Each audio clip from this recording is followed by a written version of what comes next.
Two arrests have been made after a deadly East Memphis shooting at a pajama party bash that was hosted at a short-term rental. Walking around the neighborhood with automatic rifles hours before the shooting. She says there was a massive party happening at the home. One neighbor says he heard almost 100 rounds of gunfire.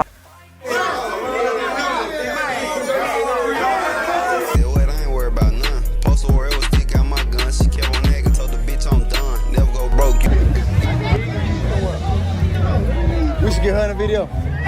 You want me in a video? What is that about? Wait, you asking dumb stuff, ain't you? Or you can ask a personal question. You want a personal question? I don't know. Don't ask too much. Come on in right now. We're just days away from Christmas, that time of year when the air feels lighter and everyone's trying to push the stress aside to celebrate. Last weekend was the final one before the holidays. Parties everywhere, people linking up, laughing, and trying to forget the chaos of the year for just a moment. But let's be real. Sometimes you show up to a party that you later wish you never went to. You know that gut feeling like maybe you should have stayed home? And sadly, some people don't make it back home at all. And it's not always because of something they did. Folks love to throw around the phrase, wrong place, wrong time. But honestly, who decides that? One man is dead as police say they're still on the hunt for that shooter tonight. WREG's Kamisha Wilborn. It was a really scary, intense situation. It's not normal to see people walking around with those kind of weapons. Men walking around the neighborhood with automatic rifles hours before the shooting. She says there was a massive party happening at the home. One neighbor says he heard almost 100 rounds of gunfire. No one deserves to feel guilty for going out to enjoy themselves, especially around Christmas. That's exactly the kind of heartbreak we're facing in this story. A rising Memphis rapper, respected, humble, and focused on his grind, just wanted to celebrate with his people. He and his crew rented an Airbnb in what most would call a quiet, safe neighborhood for a Christmas get-together. They were just trying to have a good night, but things took a tragic turn that no one could have seen coming. He had just become a father, and here's the part that'll crush your heart. It happened on the same day as his child's mother's birthday. Imagine that pain. Later in this video, we'll share what she had to say in the aftermath of this tragedy, and it's absolutely heartbreaking. This story is heavy, and we're going to walk through it carefully with full respect for him, his family, and everyone affected. Let's shine light on the facts and truth, hoping it brings at least a small bit of peace to those grieving. Before we get deep into this story, let me make one thing clear. I don't twist angles or push rumors. I just give you the story straight up. No filters, no fake hype. So make sure you like, comment, and subscribe before we dive in, because this one needs to be talked about. Now, let's break down something that keeps popping up every time tragedies like this happen. Airbnb parties. Once upon a time, short-term rentals were seen as the perfect spot to throw a quiet get-together.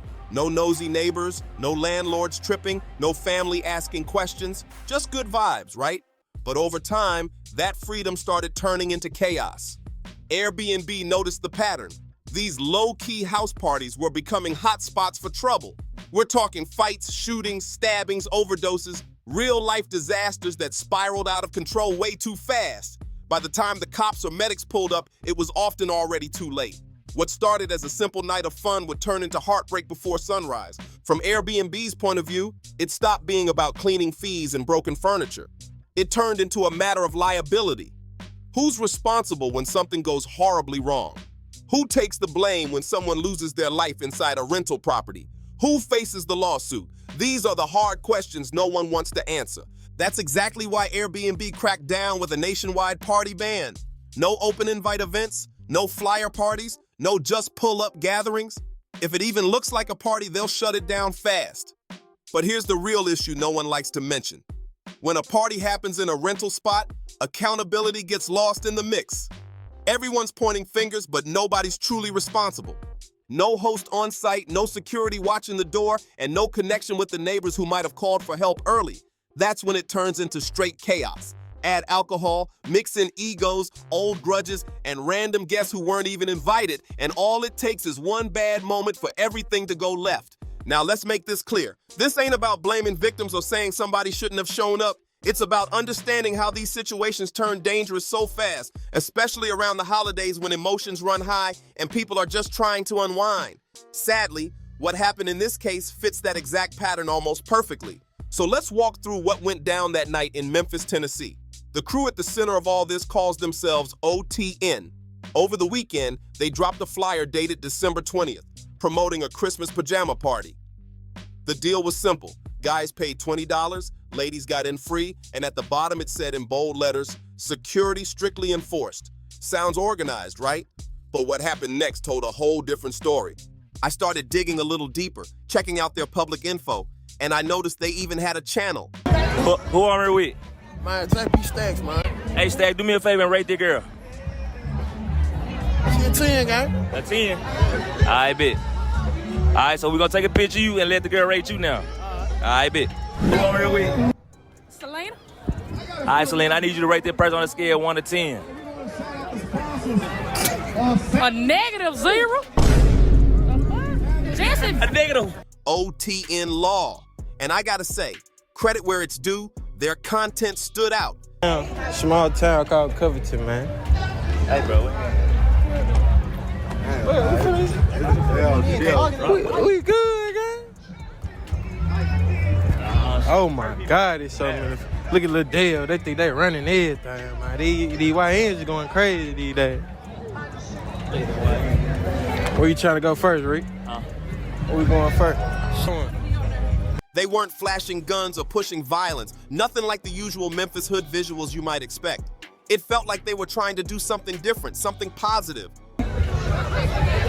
Niggas out here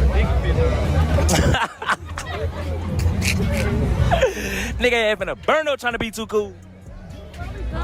Shit. What going on? What's up? What's going on? Y'all. I made a judge you the bag already. One. That nigga had lying. Still, their videos didn't get much attention, barely hitting 1,000 views. That makes this whole situation even sadder. Offense. Yeah. Yo. All right, wrong with Man, Poker G. you down to do a rate scale? Yeah, you go ahead. Let's do it. All right, I know. So what you rate yourself? Nah, I'm gonna say I'm a 5, man. A 5? Hell yeah. All right, so we gonna go ask the female what they think your rate is. You cool with it? Yeah, come on. They were just starting to build something. Among the group was one member who went by TNT, a familiar face in their circle, and sadly, he ended up being one of the key names tied to what happened that night. He once said, "I ain't worried about nothing." But sadly, just hours after attending that Christmas party on Saturday, December 20th, 2025, everything changed. All right, thanks, Wendy. 7:02 is the time. Fox 13 is on top of breaking news this morning. Memphis police are investigating a shooting in East Memphis. Memphis police say a gunman killed a man. In the early morning hours that followed, technically December 21st, OTNTs lost his life after an argument broke out during the night in East Memphis. This all started around 11 o'clock last night on Grovedale Road.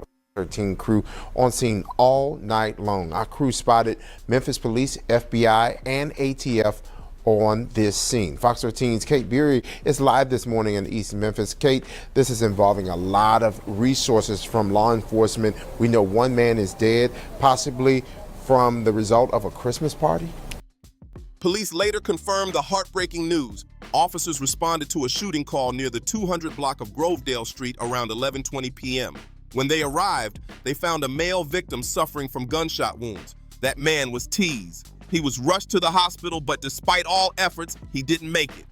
May he rest in peace, and deepest condolences go out to his family and loved ones during this painful time. Well, Jeremy, the sun is now rising on the scene of this deadly shooting in East Memphis. Officers have now been on scene for going on 8 hours here in this East Memphis neighborhood. We're in the White Station neighborhood. I want to step off camera and give you a better look at the scene. Officers are currently investigating what happened at that house, and witnesses say they're taking down crime scene tape as we speak.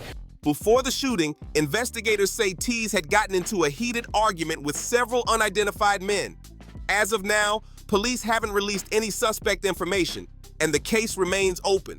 Witnesses tell us this was a house party here in the White Station neighborhood. They say there were dozens of people there. One woman told us it seemed like there was about 100 people inside this house. Again, a normally really quiet neighborhood, but people tell us this was a Christmas party, and at about 11 p.m. last night, they say But the details from that night paint a chaotic and terrifying scene.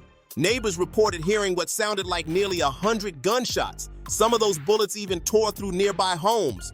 Dozens of gunshots went off. They don't know where they came from. Police have not yet released any information on if they're looking for a shooter or if there is anyone in custody at this hour, but police did confirm at least one male was shot and killed last night. They say he was rushed to the hospital, pronounced dead there. We don't know the age of that victim. We don't know if it was an adult or if it was a young teen. One shaken neighbor said, "It's sad. It's just sad. It's a very scary, intense situation. It's not normal to see people walking around with those kinds of weapons." That statement alone says it all. Another neighbor recalled noticing strange activity earlier that evening. Around 9:30 p.m., several men were seen walking the area holding what looked like automatic rifles. Witnesses tell us that this party was full of mostly young people in their 20s, possibly some teenagers, 18, 19-year-olds, but they say that it started off small, but then it just got to be a really big party with probably about 100 or so people. And as we approach hour 8 of this scene, you can see officers are taking down the crime scene tape. If you see all those vehicles around the house. Concerned, the neighbors said they called the police, reporting that a large party was happening next door at a rental house and that something didn't feel right. Officers said they'd send someone to check it out, but no one showed up. Those are cars that basically were abandoned by the people fleeing the house. They say they're trying to get their keys. They're trying to drive home. If you can imagine, some of these witnesses who were at that party have been in the cold for 8 hours now. So a very active scene. We counted 4 or 5 police officers in the past hour. It's dwindled a little bit, but some federal agencies. As things escalated and gunfire broke out, that same neighbor kept calling, desperately trying to get help while the chaos unfolded right outside her window. As well, we saw FBI, ATF. So again, we are still working to learn if police are searching for anyone at this hour. They have yet to release any information on who that shooter was. The neighbor said she called the police around 11:30 p.m. Witnesses tell us they were just trying to celebrate Christmas, and then gunfire rang out in this normally really quiet neighborhood. So we will work to gather more information on what led up to this shooting and more information about the man killed just 4 days before Christmas. Jeremy? 8 hours into this investigation. I'm sure you'll work to learn more information, keeping us updated. Thank you so much, Kate. And within minutes, it was like the whole block got swarmed. Memphis police, the FBI, the ATF, everyone pulled up fast.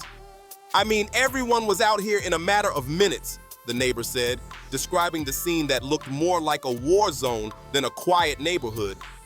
When a news anchor from WREG started digging into the story, they managed to find the name and address linked to the rental property. But when reporters showed up for answers, things got awkward quick. The woman at the house refused to open the door. She only spoke through the window, saying she didn't actually own the place. She claimed her husband had been the one in touch with the real homeowner, but didn't share much else. It was clear nobody wanted to talk. By the next day, social media was flooded with love, prayers, and heartbreak for tease. Posts poured in from friends, fans, and family, everyone trying to make sense of the loss. But one message stood out the most, a post from Miss BB's mother, and it was pure emotion.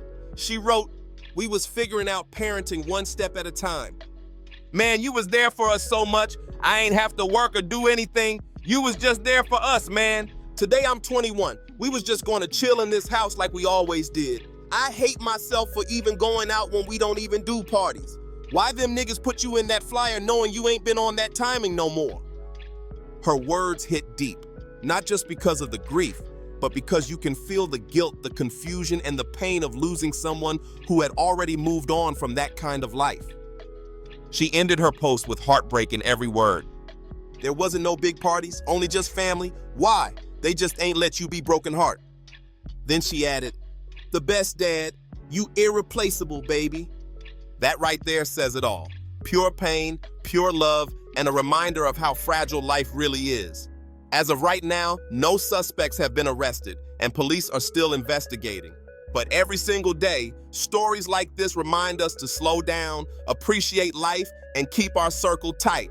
Sometimes the safest move is just staying home with your loved ones, because when you step into the wrong scene, even with good intentions, it can flip in a second. Unless you control every piece of your surroundings, and let's be real, that's almost impossible, family. I want you to drop your thoughts in the comments. How do you feel about this situation? Does it make you look at parties and rentals differently? Let's talk about it below. Once again, rest in peace to Tease, a rising Memphis artist gone far too soon. Love and strength to his family and everyone hurting right now. This was the story of an aspiring rapper who hosted a Christmas pajama party at an Airbnb with friends, just trying to celebrate the holidays, and ended up losing his life after a heated argument that never should have gone that far. If you made it this far, make sure you like, comment, subscribe, and share this video so more people can hear his story. Stay safe, stay smart, and I'll catch you in the next one.